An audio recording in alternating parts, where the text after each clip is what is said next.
4 de julio 3:00:30 de la tarde. Empezó aquella tarde.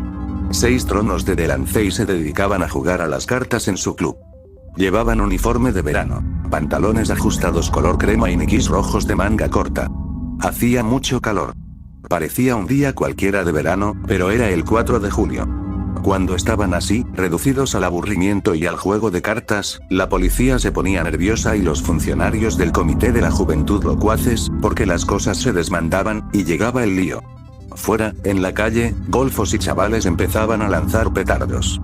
Parecía como si hubiesen estado siempre en aquella posición, como si no pudiesen volver a moverse jamás, salvo para probar suerte con una carta, soltar un taco o murmurar, ¡hombre!, mientras lo hacían una y otra vez. De pie tras ellos, con los vientres apretados contra los duros hombros de sus muchachos, unas cuantas chicas miraban el juego. Se rozaban lentamente para que nadie pudiera ver, o saber. Estaban todos calientes porque Ismael, el presidente, había prohibido las relaciones sexuales durante una semana. Siempre las prohibía antes de un lío. Quería que todo el mundo estuviese de mal humor. Un transistor atronaba rock and roll, gimiendo amor perdido, citas incumplidas, traición, congoja. Agradecían la voz animosa del disc jockey entre los lamentos de cada canción, porque arrastraba el tiempo. El club había sido antes salón de baile.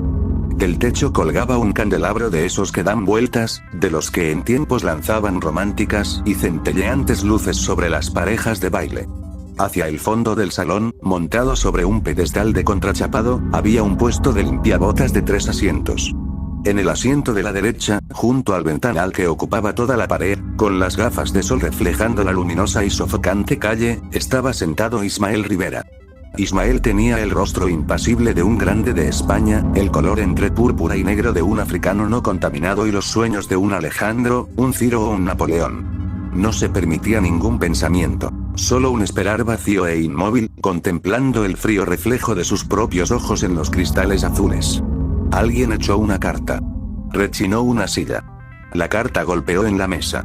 Una de las chicas soltó un taco y su chico le hundió el codo en el muslo. Estaba indicándole que tenía malas cartas. Sentado en el pedestal, junto al pie derecho de Ismael, estaba Consejero de Guerra. Se ponía siempre muy nervioso antes de la acción, pero no había otro en la ciudad más frío que él, una vez que la acción empezaba. Secretario, el hombre de Ismael, seguía mirando una y otra vez su reloj suizo de esfera negra, murmurando, moviéndose nerviosa y acompasadamente. Sonó un ruido afuera. Todos se detuvieron y miraron hacia la puerta. Entró un emisario que recorrió todo el salón hasta donde estaba Consejero de Guerra, que se inclinó hacia adelante. Los otros volvieron a las cartas, procurando mostrar indiferencia. El emisario informó, acuclillado. Las palabras quedaron ahogadas por las gemebundas palpitaciones de la radio. Consejero de Guerra cabeceó y alzó los ojos hacia Ismael, que a su vez podría estar o no mirándole. El emisario se fue. El segundero del reloj eléctrico de pared corría lentamente, alentado en medio del calor por los ritmos de la radio. Nadie lo miraba.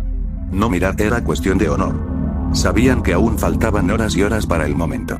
Entraron más hombres de Ismael y se sentaron por el salón. Alguien cogió unos bongos y empezó a arrancarle ritmos con los dedos, aunque no lo bastante fuerte para ahogar la radio, pero sí más deprisa, como para acelerar el tiempo, y con más alegría, como para hacer que todos se sintiesen un poco más cómodos. Nadie decía nada. Tenían calor y procuraban aparentar aburrimiento, como en una tarde normal. Había ya unos 30 tronos en el gran salón, y el calor aumentaba. Poco a poco, el día se convirtió en atardecer. El calor caía sobre ellos mientras en el exterior crecía el ritmo de las explosiones. Alguien llamó a la puerta. Era su funcionario del comité de la juventud, Manny Ebenstein.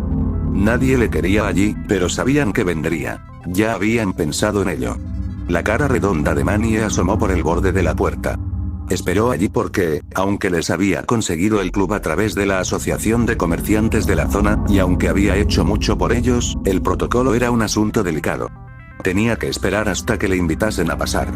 Era solo cuestión de cortesía, pues estaba seguro de que se había ganado de sobra el derecho a entrar, pero eran los muchachos quienes tenían que decidir. Violar aquella regla produciría resentimiento. La virilidad de aquellos muchachos era algo delicado y fácil de herir. Manny esperó unos largos segundos, medio minuto. Le hacían esto a veces. Así mantenían su identidad. Manie sonrió. Que desahoguen su hostilidad. En realidad, no sabían qué hacer y esperaban que Ismael les diese la señal. La sonrisa de Manie se inmovilizó. Cuando ya estaba a punto de marcharse, alguien dijo: «Pasa, hombre, pasa». El funcionario no supo cómo dio la señal Ismael. No le había perdido de vista y no había podido ver nada.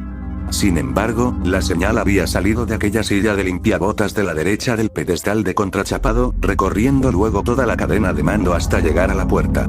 Tenía la camisa empapada de sudor. Entró, procurando sonreír. Ahora había que invertir la cadena de mando, saludando a los muchachos. Manie cruzó el salón repartiendo sonrisas a todo el mundo, incluidas las chicas, hasta llegar al trono. Pero cuando llegó al presidente, advirtió que pasaba algo. Sobre su suave piel negra brillaba agradablemente un pequeño aro de oro, a modo de pendiente, que le daba un aire exótico y peligroso pese a aquel elegante atuendo veraniego. «Bueno, ¿qué hay? ¿Cómo van las cosas, hombre?», preguntó Manie. El hombre no contestó de inmediato, una prueba más de que algo iba mal. Pero de nuevo el protocolo se imponía. Manie no insistió. Echó un vistazo alrededor e identificó las señales. El juego de cartas que siempre precedía al follón, la frialdad forzada, el aburrimiento fingido, los bostezos, las chicas detrás mostrando su ansiosa sexualidad, los bongos murmurando como tambores de guerra. Se volvió a Ismael. Secretario hizo un gesto invitando a Manie a sentarse. Manie arrimó una silla al pedestal y se echó hacia atrás en ella para poder mirar la cara de ídolo de Ismael. Intentó iniciar una conversación, tratando de romper la frialdad y poder adivinar qué pasaba. Ismael siguió mirando fijamente hacia la calle, pero eso no quería decir nada. Ismael nunca se centraba en nada. Alguien subió la radio. Atronaron los bongos con más fuerza. Consejero de guerra alzó la voz para contestar a Manie. Manie estaba especialmente orgulloso de Ismael, que era la joya de su carrera, el mejor y más espectacular resultado de 6 años de trabajo social con delincuentes. Pero, ¿cuántas veces se tropieza uno con un Ismael? Si lograba mantener a Ismael derecho otro año o así, el muchacho acabaría los estudios medios y puede que llegara a interesarse por la universidad.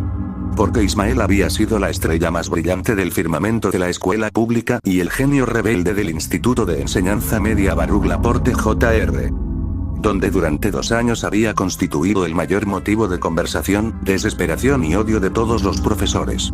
Manie había redimido poco a poco a Ismael, abriéndole a las mejores cosas de la vida, interés por el trabajo, libros, e incluso llevándole a su propia casa. Manie había canalizado los impulsos subjetivos de Ismael por pautas socialmente aceptables. Ismael seguía manteniendo, por supuesto, la jefatura de los tronos de Delancey, un poder demasiado dulce para dejarlo. Pero los tronos de Delancey ya eran un club casi social. Tiempo, pensaba Manie, hay que darle tiempo. Esperaba que ahora no retrocediese y lo estropease todo. El funcionario tanteó delicadamente, lo más delicadamente que podía, sin preguntas directas. Todo indicaba que se fraguaba un lío. Pero no había ningún conflicto manifiesto con ningún otro ejército. Nada había alterado el pacto del año, aunque algunos periódicos intentaron iniciar algo publicando murmuraciones falsas y ofensivas. Pero nadie picó. Manie agotó la charla convencional sobre el tiempo, deportes, bailes, 4 de julio, era como si hablase a un mudo, a la cara de piedra de un ídolo. También identificaba aquel papel. Le enfureció y procuró mantener su sentido de la comunicación. Paciencia, pensó, los finos labios de Ismael no se movían. Procura no desperdiciar las fuerzas con el calor, pensó Manie. A las 4 menos 10, las chicas empezaron a irse.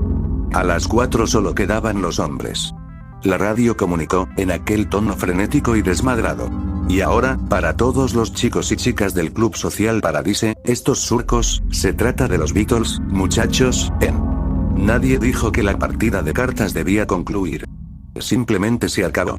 Algunos chicos se levantaron. Salieron en pequeños grupos, procurando mostrarse indiferentes. A las 4:15 no quedaban en el club más que Ismael, consejero de guerra, el hombre de Ismael, secretario y un corpulento guardián que estaba apoyado contra la pared. Ismael se levantó. Secretario dijo a Manie. Creo que nos largamos. Hace calor. Iremos al cine. Sí, claro, lo comprendo, hombre. ¿En qué otro sitio se puede estar fresco? Repuso Manie secretario, esperando que le invitasen a acompañarles. Pero nadie dijo nada. Ahora recuerdo aquel viaje en vaca, de que hablamos hace una semana, comentó, dirigiéndose a Ismael. Más tarde, hombre, dijo consejero de guerra. Ismael recorrió el salón seguido de su escolta y salió, dejando solo a Manie. No había conseguido nada. Ismael ni siquiera había hablado con él. Fue a la pastelería del barrio, en busca de alguno de los muchachos, de alguien a quien pudiese sacarle lo que pasaba. Pero no había por allí nadie de entre 14 y 20 años. En la confitería consiguió calderilla para ponerse en contacto con funcionarios del Comité de la Juventud de Ejércitos Vecinos y con el cuartel general del Comité de la Juventud. Quizás ellos supiesen lo que pasaba. Cuando entraba en la cabina, un chaval lanzó un petardo justo detrás de él.